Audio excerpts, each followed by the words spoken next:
काहे होई तो विदाई लेके मेहंदी रचाई शादी होते चली जाई भोरे भोरे भोरे भोरे।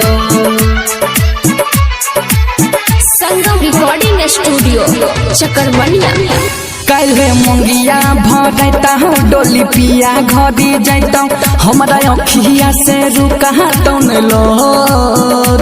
काल्हे होई तो विदाई लेभी मेहंदी रचाई शादी होते चली जाबी भोरे भोर भोरे भोर भोरे भोर।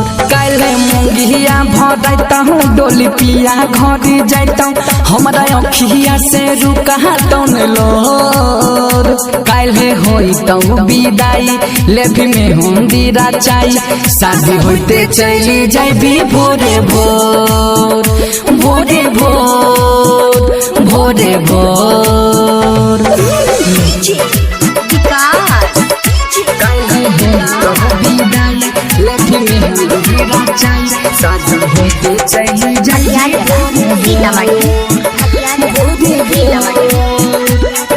सिंगिंग बॉय सागर दलही जे दिल में गम के बोझा उठ गेलौ विश्वास गे उठ गेलौ विश्वास गे।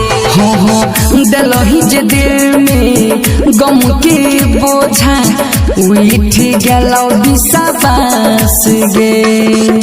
झूठ के सपना देखला ही गिरानी तोड़ी दिली हमर आस गे। तोड़ी जैभी हमर दिल जियल होते मुश्किल प्यार में बनाई दिल है कमजोर। काल्हे होई तो विदाई लेभी मेहंदी रचाई शादी होते चली जाबी भोरे भोर भोरे भोर भोरे भोर। काल्हे होई तो विदाई लेभी मेहंदी रचाई शादी होते चली जाबी भोरे भोर। रिकॉर्डिंग बाय दुर्गेश जी। करै छियौ प्यार के सोना जीवन नहीं तोरा बिना गे जीवन नहीं तोरा बिना गे। करै छियौ प्यार के सोना जीवन नहीं तोरा बिना गे।